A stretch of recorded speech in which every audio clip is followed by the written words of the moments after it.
سرخط مهمترین خبرها: طبیبان سبب مرگ علاءالدین عبداللهیف را اعلان کردند.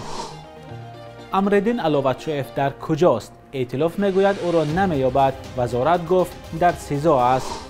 با بی‌واسطه به خود راننده ها و روبروی جمعیت ها و پاسخ وزیر نقلیات به رانندگان ناراضی.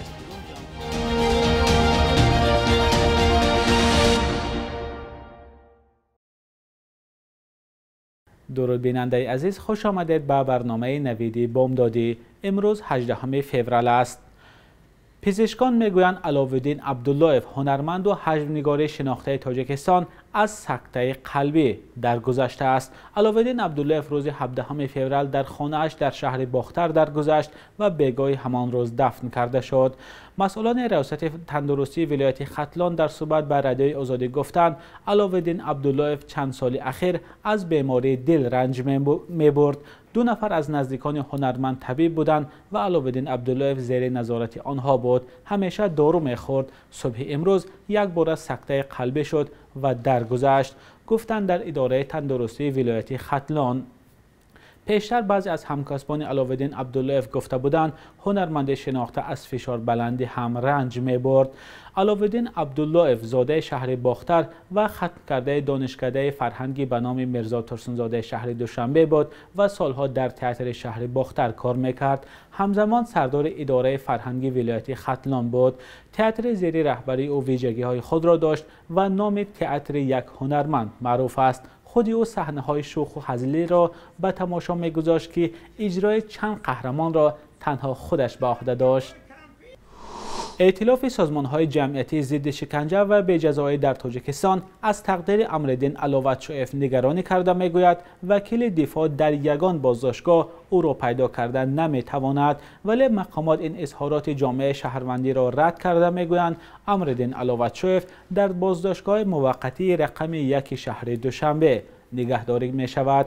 ائتلاف سازمان‌های جمعیتی ضد شکنجه و بی‌جزایی بگاه 17 فوریه با نشر یک اظهارات گفت با درخواست نزدیکانش برای حمایت امرالدین علاوتشویف وکیل دفاع جدا کردند، ولی به نوشته ائتلاف ادوکات آنها برای معین کردن جای نگهداری علاوتشویف به بازداشتگاه موقتی یا سیزای شهر دوشنبه از جمله بازداشتگاه کمیته دولتی امنیت ملی و بازداشتگاه موقتی ریاست کارهای داخلی شهر دوشنبه مراجعت کرد، ولی به گفته منبع در هیچ یک از این مؤسسه های نگهداری گمانبران بودن امرالدین علاوتشویف را تصدیق نکردند. نگرانی ائتلاف ضد شکنجه از پیدا نشدن امرالدین علاوتشویف در حالی است که مسئولان وزارت کارهای داخلی تاجیکستان گفتند که علاوتشویف در بازداشتگاه موقتی رقم 1 دوشنبه است. نصرت الله محمدزاده از سخنگوی وزارت کارهای داخلی روز 18 فوریه به رادیوی آزادی اظهارات ائتلاف را رد کرد و گفت علاوتشویف در سیزا بوده، خویشاوندانش با او دیدار بینی میکنند. توجه جوانان به تحصیل در مکتب‌های عالی تاجیکستان به مراتب کمتر شده است. خورشید اکرامی رئیس مرکز ملی تستی نزد رئیس جمهوری تاجیکستان روز 16 فوریه ضمن یک نشست خبری گفت سال گذشته نقشه قبول دانشجویان به دانشگاه‌ها نزدیک 62% اجرا شد که در مقایسه با یک سال پیش 16% کمتر است. ادامه موضوع در گزارش برات یوسفی و علیشیر ظریفی. توجه جوانان به تحصیل در مکتب‌های عالی تاجیکستان به مراتب کمتر شده است. نقشه قبول در سال 2021 همگی 62% اجرا شده است و این رقم از یک سال پیش 16% کمتر است. نمایندگان مرکز ملی تستی نزد رئیس جمهوری تاجیکستان همچنین گفتند از 65,000 نفری که از امتحان‌های قبول گذشتند و دانشجو شدند، حدود 12,000 نفرشان از تحصیل دست کشیدند. مثلا سال 2021 شماره ختم کنندگان صنف 11 نسبت به همین نشان دهنده سال 2020 5% کمتر بود، یعنی 6,314 نفر کم بود و این هم میتواند یکی از سبب‌های در سطح پستر اجرا شدن نقشه قبولی دانشجویان در مؤسسات تعلیمی باشد. با گفته مسئولان در سال 2021 بیشتر از 90,000 داوطلبان در مرکز ملی تستی ثبت نام شدند، اما قریب 10,000 نفر آنها به امتحان‌ها نآمدند. در این رابطه مرکز یک پرسش هم گذرانیده است. натиҷаи пурсиш нишон дод ки 29% довталабон ба муҳоҷират рафтагӣ ҳастанд. 28% довталабон ин надоштани имкони пардохти маблағро нишон доданд. 13% довталабон бемории худ ё аъзои оила ва 8% довталабон таҳсил дар хориҷа ва дигар мегӯем ки ҳолатҳо ҳам дар натиҷаи пурсиш ба чашм мерасид. ин дар ҳолест ки чанде қабл дар як нишасти маркази тадқиқоти стратегӣ таҳлилгарони марказ сабаби ба якборагӣ кам шудани шумораи довталабон ва даст кашидан аз таҳсил дар мактабҳои олӣ дар соли 2021 дар тоҷикистонро ба қонуни нави даъват ба артиш рабт доданд. ба қавли онҳо тибқи қонуни нав донишҷӯёне ки дар кафедраи ҳарбӣ таҳсил кардаанд аз ин бабаъд бояд 1 сол хидмат кунанд.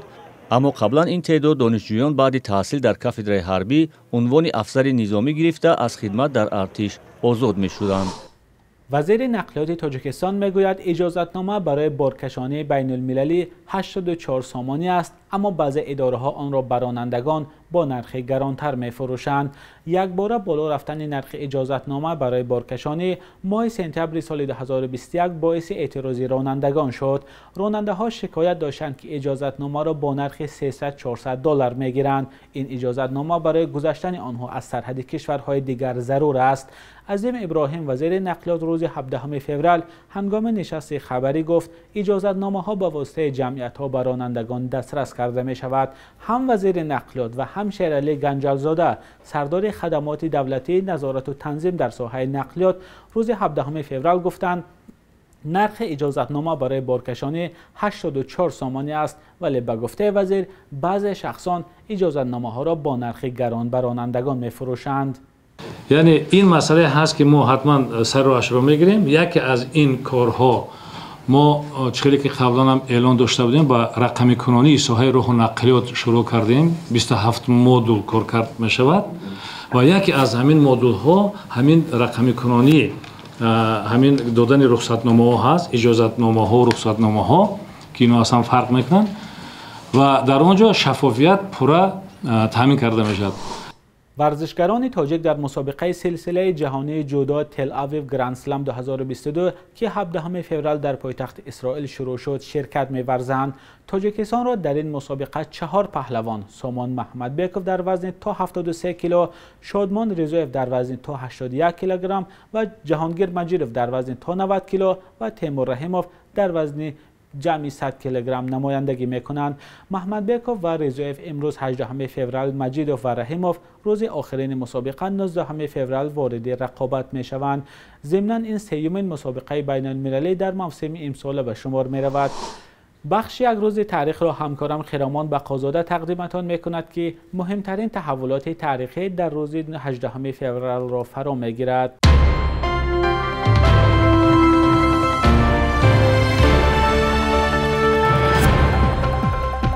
بر اساس برخی منبع‌ها 18 فوریه سال 1201 نصیرالدین طوسی شاعر و متفکر عصر 13 تولد شده است که در 73 سال عمرش در بسیار بخش‌های علمی زمانوی از جمله زبان و فلسفه، ریاضی و طب، ستاره‌شناسی و طبیعیات کار کرده است. پیروی عقیده‌های ابن سینا درباره تاریخ انسانیت و تحولات طبیعی، ارزش‌های مادی و ذهنی، ویژگی‌های زبان و معناهای کلمه‌ها کارهای تحقیقاتی زیاده کرده است.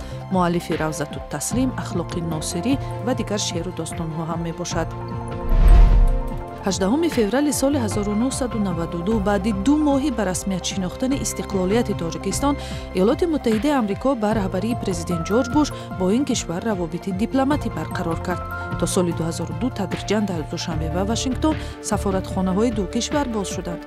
ایالات متحده آمریکا یک شریک مهم سیاسی تاجیکستان بوده، در دوام 13 ساله همکاری در حجم 1.8 میلیارد دلار به بخش‌های مختلف از جمله اصلاحات دموکراتی، همکاری‌های اقتصادی، نظامی و معارف سرمایه‌گذاری کرده است. 18 فوریه سال 1948 هنرپیشه تئاتر و سینمای تاجیک گلسره عبدالله‌یeva تولد شده است. هنرپیشه خدمت نشان داده تاجیکستان که کارنامه‌اش در فیلم تاجیک از سال 1971 و روایت رستم و 4 نفر از 4 سنگ شروع شده است، اساساً نقش زن‌های پیشرفته تاجیک را بازی می‌کرد. قرب روبل روسی در برابر اسعار ملی سامانه در شبانه روز گذشته کمی پایین رفته، ارزش دلار آمریکایی باشد بی تغییر است.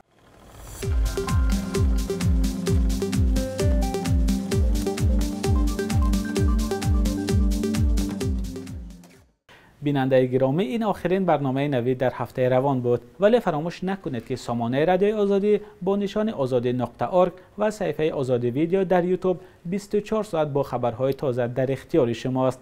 تا هفته نو، خدا نگهدار.